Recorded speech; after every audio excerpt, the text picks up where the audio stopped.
a platform created to share interesting stories related to life as a flutist and discovering inspiring content in form of a podcast. You can catch up with us on our Instagram at theflutespace, and you can listen to our episodes on Apple Podcasts, Spotify, Google Podcasts, and YouTube. All these links can be found in our link tree in the description. If you want to support us, you can buy us a coffee on buymeacoffee.com/theflutespace. In today's episode, we will introduce you to Violeta Gil García.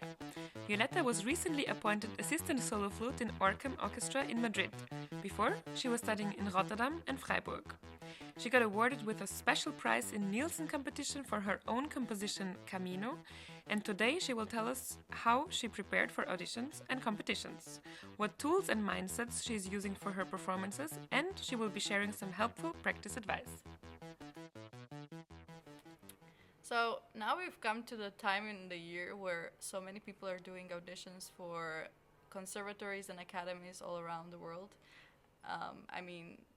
Aprils, Mays, Junes, Julys, they're such busy months preparing all of the programs. And for competitions, auditions, universities, it's insane. Yeah, time. also a lot of orchestra auditions are coming up now. Exactly. So I'm sure that a lot of people could use some nice practice tips and also, helpful advice how to perform, how to keep the mindset, how to not freak out about preparing a lot of different programs. And that's why we asked Violeta Gil García for help. She was just recently appointed solo flute in Orcam Orchestra in Madrid, and she already did a lot of auditions and competitions in her life, and she will tell us about her experience. She recently got awarded a special prize in the Nielsen competition, which is quite an important competition in the flute world. She got the prize for her own composition, Camino.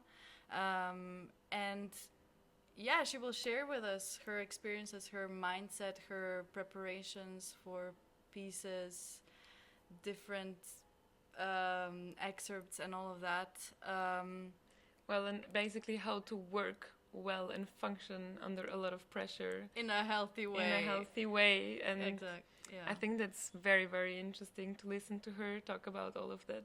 With her very nice positive attitude, and we hope you enjoy this episode.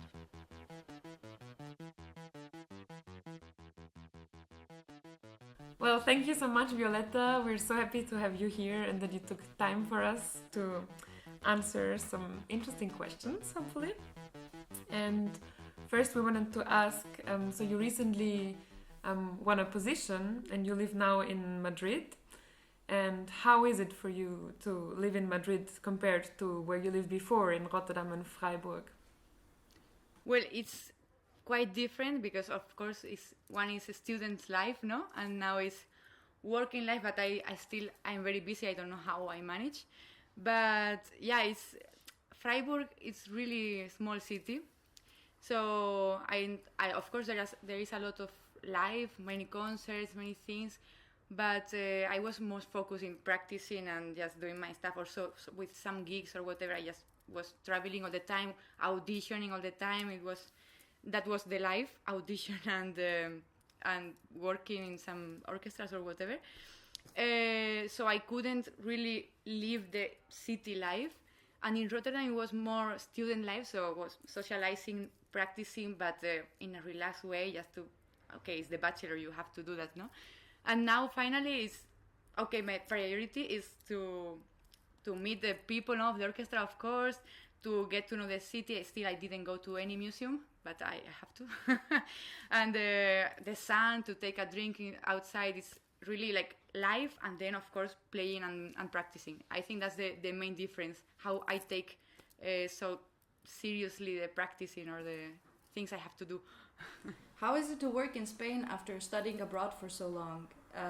Was it strange for you to come back to your own country? How is your outlook on this situation that you find yourself in? Yeah, it's really rewarding, I think, because I was actually outside for 8 years. So I missed also, I don't know how it is to study in Spain. So I couldn't miss this. But of course, when I was living in Germany or in Holland, when I came here for some gig or something, I realized, wow, it's so nice to live in Spain. I wish one day I come back. But my main goal was to have something outside for some time to live the experience and then come back. But it happens really fast. So now that I'm here, it's actually what I expected. It's really rewarding and really I don't regret at all. I mean, it's much better. The weather, the people, everybody is so open. I feel like they are friends since forever instead of colleagues. So it's really nice. That's actually great to hear because, yeah, sometimes it's very difficult to come back to your own country, or maybe, yeah, after studying for so long abroad, 8 years is quite... It's very long. Yeah, I can imagine that you feel like maybe you missed out on something, but it's great to hear that you just feel super comfortable and happy. It feels like a new beginning, actually. So it's another time of the life, and it's really good, really nice. That's very nice to hear. Like you were mentioning before, that the life before was mostly auditioning, playing gigs, playing projects. And we wanted to ask, what is your mentality around auditions? And how were you preparing for them? Because you did quite a lot, as you shared on Facebook, for example. And so were you only focusing on excerpts and Mozart for days and days and weeks and months? Or did you also do other pieces at the time? I did many things at the same time. I wish I could focus only in auditions, but of course I did many, but I think the main thing is that I did auditions even when I was not prepared, fully prepared. Because you can play really good and feel prepared, and you play in orchestra and you work, so you say, okay, I can be valid for orchestra, but then the audition moment is another thing, and you need to train the moment of the audition. So this training you can do only by auditioning. So that was my point of view, like, okay, I do this audition, I train, I see what I did wrong, what I did right, what I want to repeat or what I want to avoid in the next audition. So it was all a process of training and developing. And of course I was studying, so I had to play pieces for my teacher, no, for the concert, flute class concert or recital, of course some youth orchestra project or chamber music, many things, or also for myself to not to get crazy only playing Leonora. But at the end I think it's better, because if you only play excerpts you don't improve. I mean, you improve the excerpts, but the technique or the sound or this, you get like in the same place, no? You don't improve. So when you play etudes or you really difficult pieces as a challenge for yourself or a competition or whatever, then you get really fit, and then you feel more prepared to do the excerpts. We got a question from the audience. Actually, the question was what to do when I'm auditioning and I'm only worried about correct notes. Good question. No, I think you can worry about correct notes in your practice. That's what is practice is for, no? You want to play the correct, the good staccato, the good sound, whatever. Then you have to trust yourself, your practice session in the moment of the audition. Okay, I practice this. What I have is what I have. It can be better, it can be... but it is what it is. I cannot make it better in this moment. So you have to learn how to trust on this, and then just try to show your personality. Because at the end, in one audition is many people can play good, but they look for a colleague, no, a nice person. So it's really important also to go and be relaxed and nice to the jury, like present yourself as an interview, no? Actually, I did one audition where one part it was an interview, and it's really interesting. And then, okay, if technically something is wrong, then you will practice at home for the next one. But in the moment of the audition, you cannot do anything else than presenting yourself as a person, not as a machine. Did you have a sort of mantra or something where you would be in this kind of mind space? Actually, not. I'm really basic person, but I really like the feeling of jumping to the pool, you know, like when comes really difficult except technically domestic or something really. I realized afterwards that my mindset is I practice at home, maybe I fail, but I jump. I don't think and I jump. And then if you practice well at home, it will work. Or maybe you can have bad luck also. But my mantra is this one, like I trust, I jump. I don't think too much.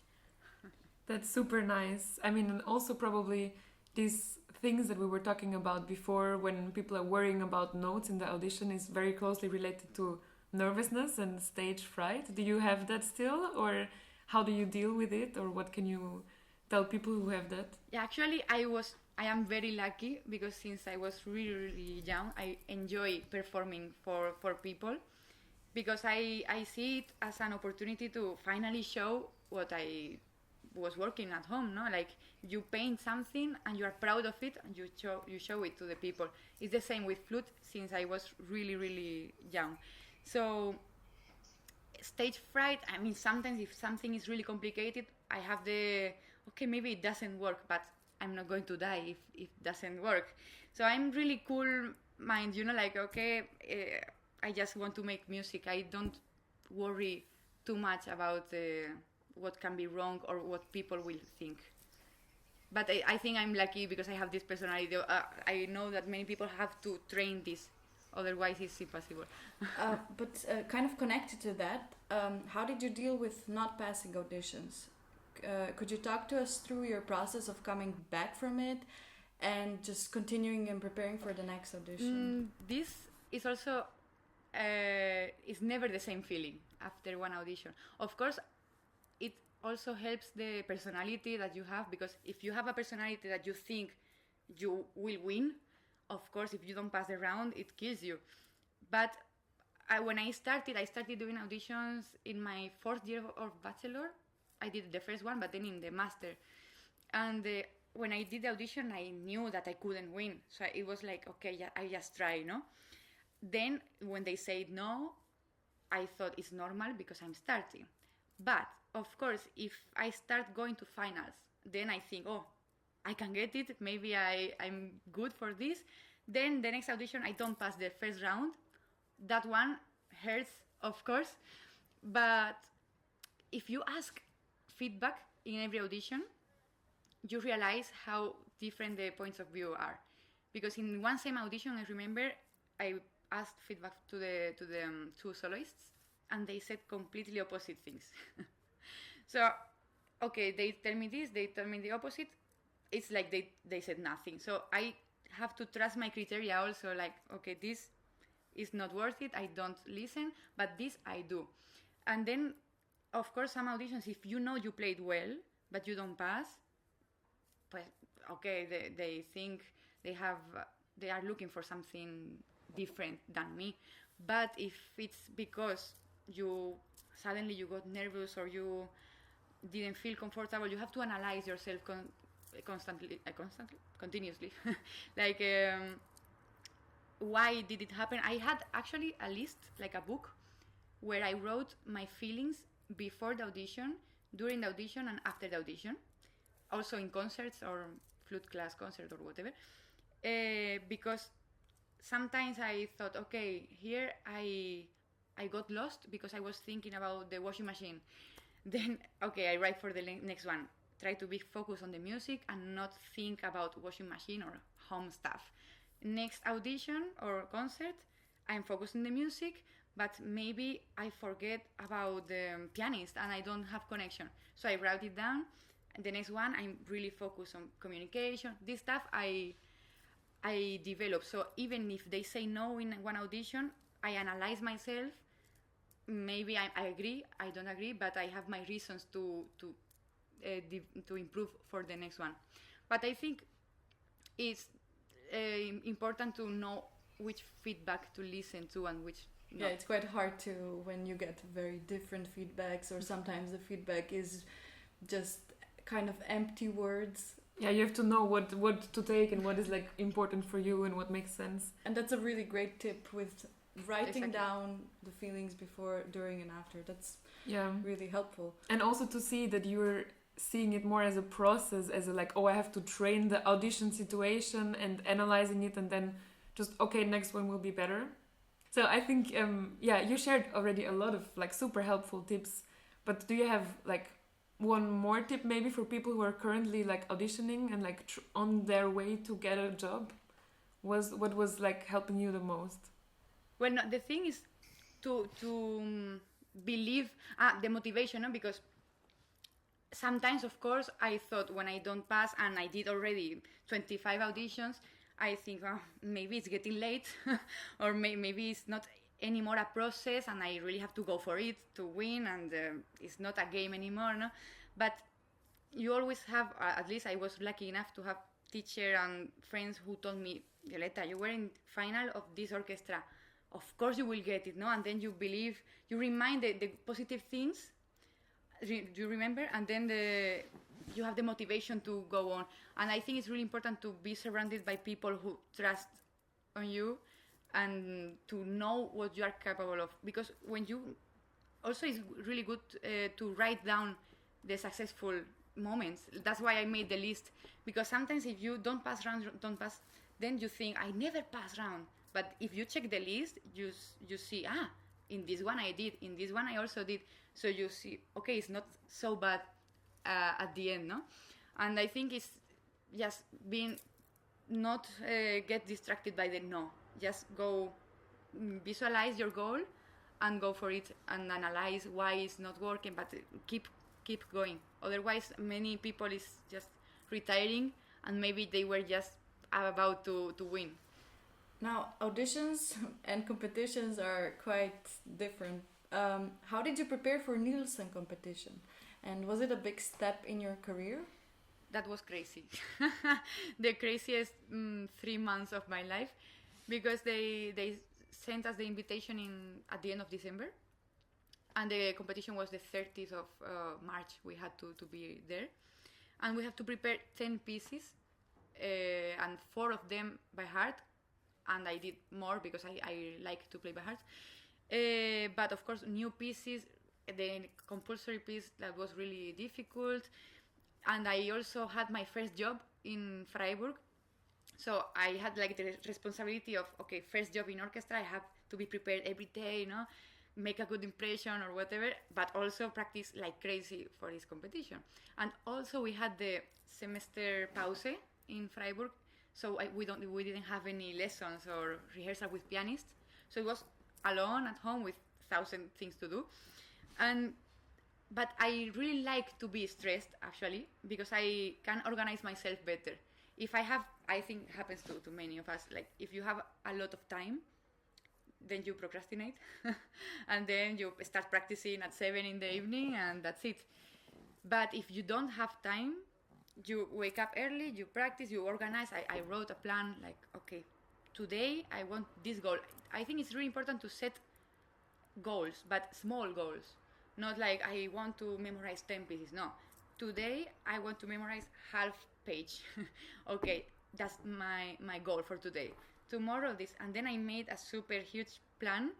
And my motivation was to really accomplish the goals of every day. Then I was happy. Sometimes I was practicing 8 hours. Sometimes in 2 hours I had the goal of the day. So, okay, I finished for today. I can relax also. And it's important because otherwise you never stop practicing. You can play 8 hours or 10 per day and you feel it's never enough.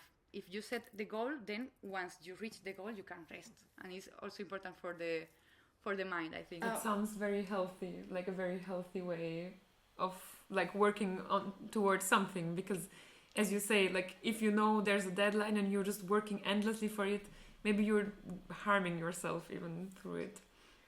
I have a question about, working a lot and having a lot of kind of deadlines and everything.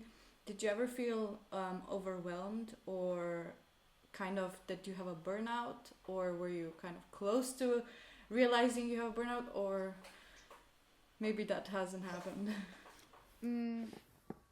Yes, I had some. I mean, not burnout like I quit flute, but I remember because my teacher is really involved with Mario Caroli is really involved with the students, and he sent us every competition, every audition, and then we want to do everything, but sometimes it's impossible to do everything. And I remember preparing myself for one competition in Germany. It was just the recording for the first round, but I had many other recordings for auditions for many things, and I remember practicing. I didn't have it ready, but I said, okay, I try to record because I have the room reserved. I have to take the opportunity, And I started recording, and it was so bad, and I still had more than 1 hour, and I stopped, and I said, okay, I don't do this competition. But until this moment, I felt like I had to do it, and then I decided not to do it. Why do I have to? If I'm stressed, I have another priorities. That was orchestral auditions, of course. Then I remember I started to cry, like I cannot do everything at the same time, and I stopped doing this. And it's the next day when I told my teacher that I made the decision of not participating, then I felt like nothing happened. I felt so good, like okay, life is more than doing every competition, every audition. Also with auditions, sometimes 4 in 10 days, it's crazy. So some of them maybe, okay, I don't go. I choose because of the program. This program I can do well, this not, then I don't go. And it's important to realize that the end is the end of the world is not that, So that was, I think, my closest point of I cannot do everything. I also felt that I was doing bad the auditions because of preparing all the other stuff. So it was all together, and then I realized it's not so important. You can stop doing some things and life goes on. You mentioned recording, and we were wondering, do you have any tips for recording? Of course, many. No, but I think not technically, because some people really put some good microphones, cameras, whatever. I never use any external microphone. I always use my phone or the iPad. And then it's the quality, of course, is not like a TV, but you can show. You don't need. Actually, I was in jury for some things, and watching videos, you can see the quality of the person in a bad video. So it's not a big deal, the technical stuff. You don't have to worry about that. But the preparation for recordings, I think the main mistake is that we think, okay, it's recording, I have more than one chance, so I can be less prepared, no? And then you try, you have the piece more or less, and then you try, and it's bad, so you record 50 times, and then you die. So what I recommend is to practice like it's going to be a real concert or real audition. You have only one chance. So before recording, you practice until you have 100%. And then you put the camera and you say, it's the moment. And you do one. Maybe it's not perfect. Then you stop, you analyze the recording. Tomorrow I do another one. And analyzing the recording, you can say, okay, this was bad. And the next day you do the same, one recording. And then you keep fresh the music, and you also are more focused because you know you only have one chance, and you already know the mistakes of the previous day. And I think it's really much better than trying 50 times in the same day. That's true, because like at the end of your 50 takes, maybe you have one like without mistakes, but you seem super tired. Your sound is like not sparkling. Yeah.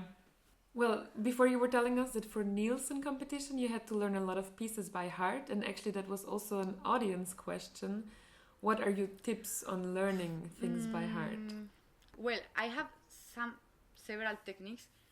For example, when I was younger, it was just I played many times the piece, and then it came along, so I could play by heart. That was easy. But someday I started playing and I mixed. It was a Grand Polonaise, I remember, and it's really repetitive. No, like it repeats the theme and then goes different, and then you can mix it. So I started mixing it, and I said, okay, how can I memorize this rondeau form, not Polonaise form? And then I did really a scheme, like analyzing the piece a bit. It helps, not super deep, but yeah, to know, okay, theme, major, theme, slow, theme, minor, whatever, no? This helps also for the Nielsen. I remember doing solfege actually for Spanish people it's much easier because we do always solfege with the notes. In Germany they don't, so I don't know if this works for them. But if you can say it, you can play it, no? And I remember practicing by heart in the shower or without the flute, no? Like, okay, I sing it, la la la la la, and I'm saying all the notes. And this also recording also myself saying the notes. And when you actually don't know, you know how it sounds, but you don't remember the notes, then there is a probability that you will make a mistake, no? So the solfege thing for me is really important. Also the photographic memory. I try to, some pages I have really clear in my mind how it's in the picture. And also playing it many times, because actually I was memorizing, the last piece I memorized, it was Jolivet Chandrinos. And it was the first time I played it, so it was hard. But when I played by heart, the easiest part was the technical stuff, the fast things. Because I practiced so much that muscular memory, you know, you remember. And the slow passage with a lot of flats, no, double flats or whatever, I couldn't remember. I couldn't play by heart. So why? Because I didn't play them so much. I could read them actually every day. So I think the key is to play the piece many times, even the easy parts that we always leave.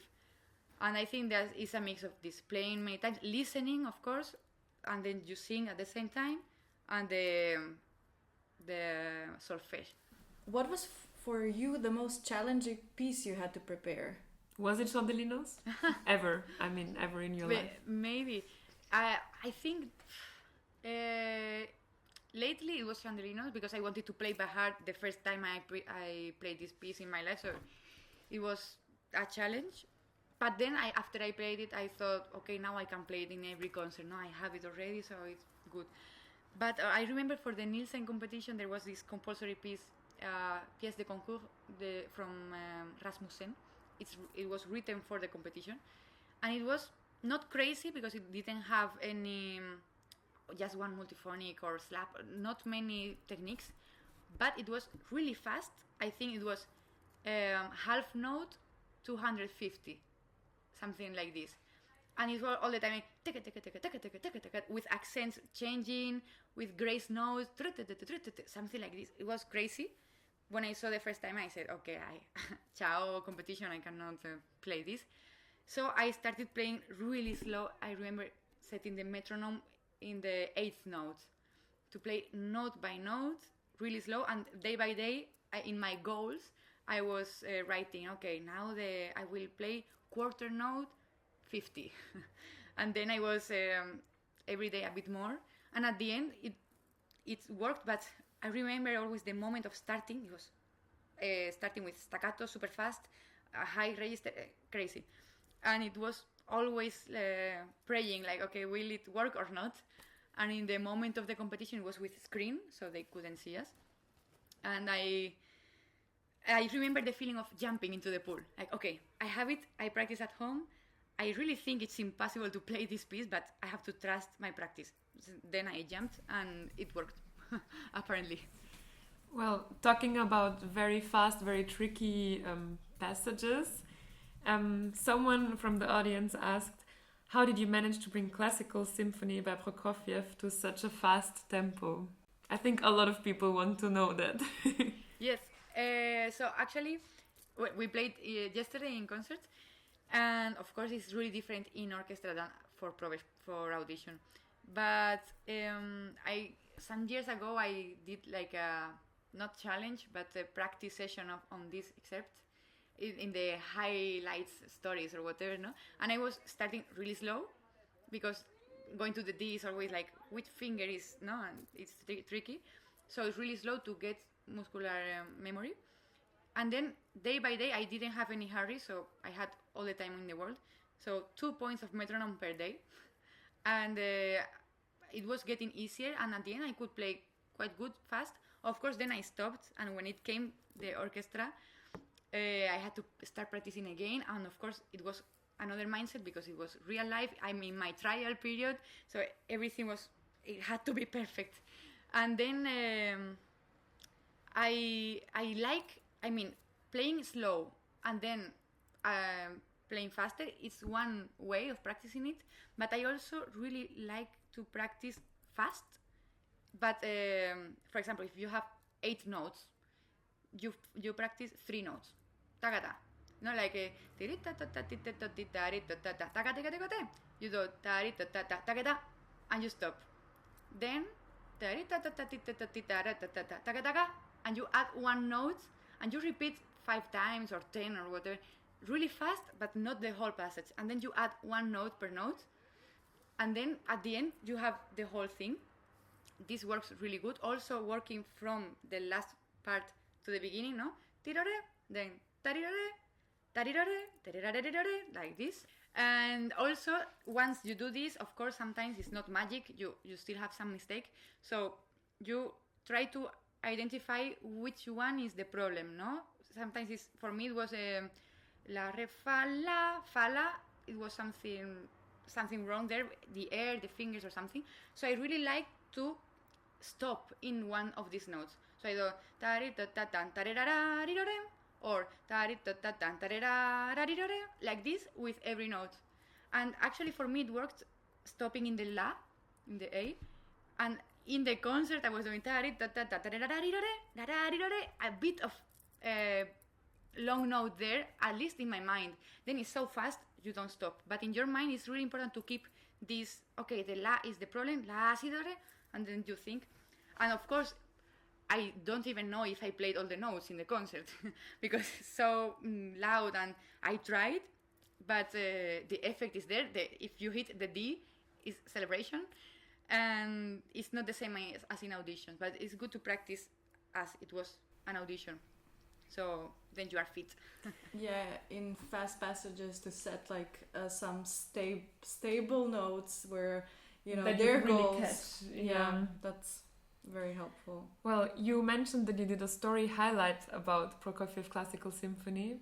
So, and you like share quite a lot of your practice journey and everything on social media, which is, I think, super nice, especially for like maybe a bit younger students. To see your path and everything. To be able to relate and... Yeah. And we wanted to ask, when did you start social media and like growing your profile? And in which way do you think it helped you to develop? Yeah, actually, it came alone. I never wanted to grow my profile or do influencer things or something. Because I actually, before playing flute, I was... like when I was 8 years old, I always had the digital camera and I was recording myself doing commercials or talking to the camera. I really loved this. So then, of course, I started playing flute. So I wanted to record myself playing flute. So I have many videos of when I was 9 years old playing songs at home. Mom, can you record myself? I'm playing this. So it was really for fun, always. And then, of course, Instagram came, so I said, I have a lot of videos. Instagram is for uploading videos and photos, so why not put my videos there? And I started sharing also in YouTube. I always share what I do, but because I like since always. And of course, some people started to like it, no? So they started following, but I mean, I don't have many followers like influencer, because also, if I have a lot, is because I have Instagram since 10 years. So every year some people find my videos or whatever and they follow. But for example, I don't use hashtags to... for me, Instagram is like an album of my favorite pictures and videos, and I put them there, and whoever wants to see, then you are welcome to come, no? But I think it's important to not to want more followers, because it can be really frustrating. Sometimes I upload some video that I think is really good, really slow, good intonation, good expressivo, everything, and then because it's not fast, nobody watches or there is no likes or something, but I know it's a good video, but no one is sharing because it's not impressive, no? And then I put I remember the first time I recorded myself playing Carl Philipp Bach concerto in D minor, the fast movement, and I was reading it. Now I listen and I do completely opposite articulation and everything, but it was fast and it was the correct notes, so I put, and everyone started to share. Oh, so impressive! So, and I was thinking, come on, this is not super good quality. The slow movement was much better. So you cannot really trust the or trust that if you have a lot of success, it doesn't mean it's good, and if you don't have success, it doesn't mean it's bad. So that's why I don't try to get followers. Sometimes now I put stories, but some days I don't do anything, and suddenly I have 20 new followers, and some days I put new videos and they start disappearing followers. So it's like, okay, nonsense, I cannot trust this, and it can be really frustrating, so I try not to think about it and just put for myself. And then of course it brought me really good stuff, like I met people, and they didn't give me any concert, but of course you are there, they see you exist for them, no? So sometimes if they need a flutist for something, they think of you, or actually you make also friends. I'm almost every month I meet in person some people that I only knew in Instagram. So it's nice, this part, but of course we don't need it. I think if you use it as a work tool, it can be really helpful, but I think it's dangerous because then you think this is the reality, and it's not. Actually, that sounds a lot like, I imagine you would be a perfect theater kid, just forming, and it's kind of looking at it not so seriously and just a fun way, and just showing your work and being proud of it, and not doing it for the followers or for fame or for whatever, just like to. And I mean, also recording since being young, that's kind of showmanship that is such a great quality to have. And also it's very helpful for someone who doesn't have that to think in that sort of direction. Actually, why are we playing? We're to perform. You also see, I see many times in Instagram people who play really good, and then they put the video, but in the description is, this is still not perfect. I know that I made mistake here. I'm not perfect. They are all the time. Come on, this is not an exam. And sometimes it feels like if you put some content, it has to be perfect. No, it's content. It can be. It's you playing. It's not exam. I'm going to try to play perfect. No, and many times people are judging this, and I think it's really important to keep in mind that it's social media. It's just sharing whatever you want. People share puppies. Why can't I share playing Happy Birthday, So it's really important not to look for perfection, or not to feel bad about playing mistakes or whatever. Yeah, it's hard to get past judgment sometimes, but if you think about it as something light and, fun in a way, this is my progress, and also you're just proud of your work. You're exactly what you say. You're showing the process. You're not showing like, a final product or something. But it's sometimes people do look in a very judgmental way, but actually just ignore that. Well, easier said than done. But talking about this, for the Nielsen competition, I remember in the semi-final we had to play Jolivet concerto, and for me it was a really big challenge. Maybe this was the most difficult piece now that I remember. The fast movement of Jolivet, because I never played with piano or with anyone, and suddenly I had to play with orchestra, with the big cameras around you. It was crazy. And I remember in the rehearsal I played really good, and then in the competition I did mistakes. And after this I couldn't stop thinking, wow, people is going to be thinking, what is she doing in the semi-final? If she's playing mistakes like this, she doesn't deserve to be in the semi-final like this. All the time I wanted to cry, like, oh my God, I'm so ridiculous. What am I doing here? This was 2 or 3 days my feeling. And then, of course, I received many nice comments. People are nice. So I started realizing, okay, the situation is not easy. I'm human. I have to be proud of this. I know it was my first time doing this, whatever. So you have really it's an exercise, hard exercise, to forget about people might think that I'm sure people think, because we are like this.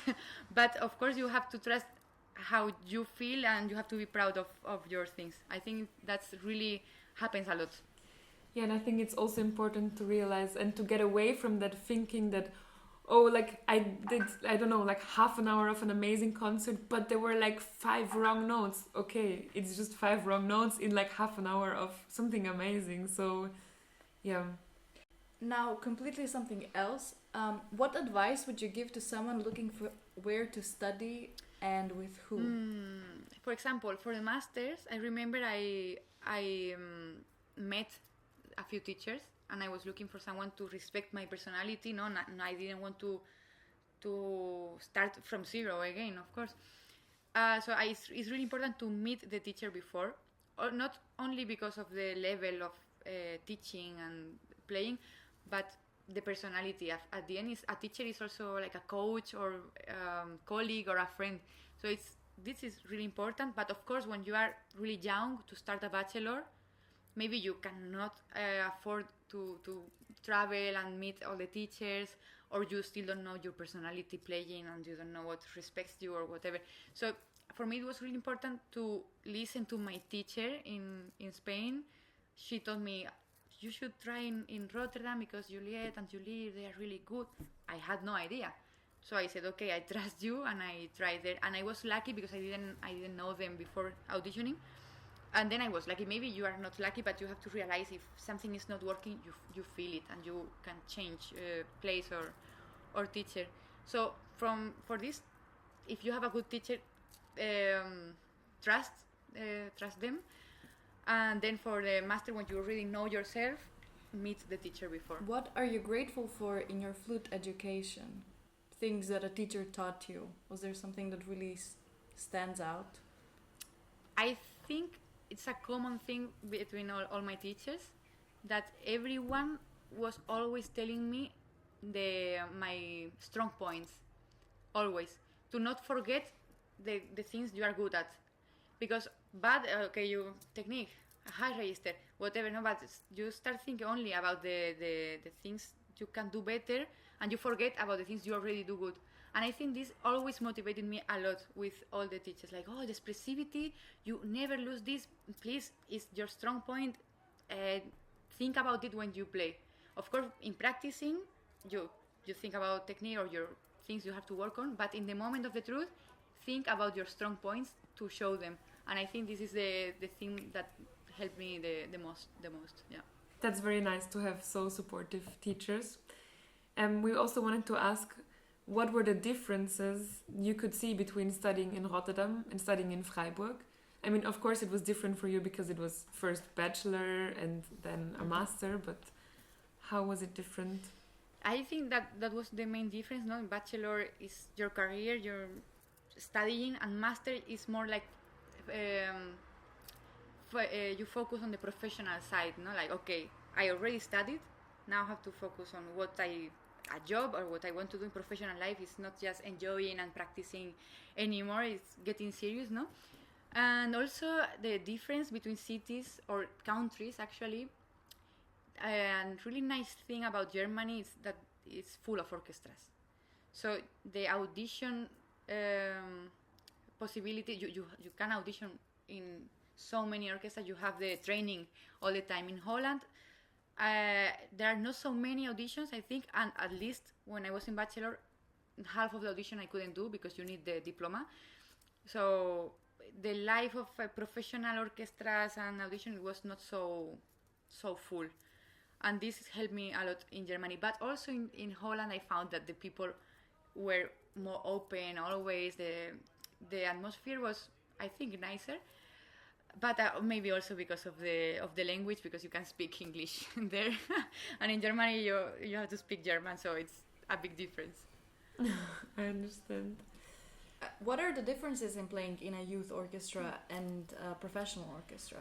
There are many differences. It shouldn't, but there are, because I think in youth orchestra you are going to learn. No, you have teachers, so you get some coaching, how to do better, and then you are relaxed because you can't do things wrong. In a professional orchestra, it's like you have to go from the beginning. You don't have any teacher. You have to be the teacher. Actually, in Spain, they call, when they invite people, it's not invited musician, it's invited professor. So I think that's the mindset is really different. But also, in youth orchestra, you have also many rehearsals. It's in a period of time that you have 3 concerts, but only in summer, no, or whenever. In professional orchestra, it's every week. So at the end, you don't have so much time to prepare one piece. You can be too serious about it. In youth orchestra, it's full of passion. Every note, everyone wants to do perfect. And I think in this point, professional orchestras should be more similar to youth orchestra, to never lose this passion not to do the things like it the first time.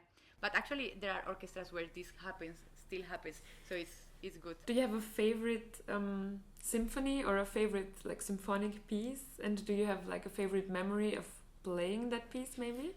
I don't have one favorite, but I think because my favorite composer is Beethoven, always. I mean, then I listen to Mahler, Stravinsky, or many people, and I love, but every time I listen to Beethoven, it's like, no, okay, Beethoven is my favorite. And to play is really nice. But I think Brahms' symphonies are the most beautiful ones to play because they are comfortable and they are beautiful, and it's like teamwork all the time. That's really beautiful. And my favorite experience was actually 2 years ago, I think, in the Youth Orchestra of Spain, that we were playing First Symphony of Brahms, and we did some sectionals, and then we went to the tutti rehearsal, and it was the leader of the tutti. It was without conductor, the rehearsal, and it was Gordon Nikolic, the violin player. That he's amazing. And then he sat in the last row of the violins, and he said, "Okay, let's play from the beginning. Up to you." And we started playing Brahms, and we realized we had no idea of the part of other people, only our part. So it didn't work. We were lost all the time. And he said, again from the beginning, he didn't say anything like, listen to the double bass. No, we had to realize on our own. So we started like chamber music, no? Listening to the others, checking the general, the score, no? And then suddenly we could play Brahms Symphony in one day without conductor altogether. It was so beautiful. I remember like goosebumps all the time. But unfortunately, that same day, someone got positive on COVID, and then more people, and then they canceled. So we never got to play in concert. But that day, I remember it was really special, and I think that's why I love Brahms now. And another one I really liked, it was Debussy L'Après-midi d'Enfant. It was my first project in the Hochschule Orchestra, and it's so well written, this music, that I think it's one of my top 3 for sure. For sure, yeah, it's very nice pieces. Okay, so now it's the time for our fire questions. So the first one is, what is your favorite and least favorite excerpt? Least favorite, I think, is Leonora. And I call it Leonera in Spanish. That is a really bad joke. Paco will understand. But because it's so slow and it's really difficult for tempo, for everything. It's too long. It's everything bad. But once I actually, when you play some auditions and you play Leonora and you pass rounds, suddenly it's like, oh, I like Leonora. But it's just because you have a good memory that you pass the round. But I think I don't love it. And then the favorite one, I think for me, is Daphnis. I really love it. Even with the scale at the beginning, that was trauma when I started practicing it. But at some point, it just got fixed. And it's so expressive and so beautiful. And I also got to play it with orchestra, so it changed a lot the way you think about it. And I think that's my favorite. That's very true. Yeah, Daphnis is super, super beautiful. Okay, so the next fire question is, if you could choose one place to live in, where would that be? To live, I mean, Spain for sure. because every time there are so many nice places outside, but every time I go to Spain, I think, oh, here, the sound, the people. But inside of Spain, I still don't know. I still have to discover more Madrid, because I think I could fall in love really, really a lot. But also, place in the coast is nice, but Spain in general, I think. What movie soundtrack would you choose for your life?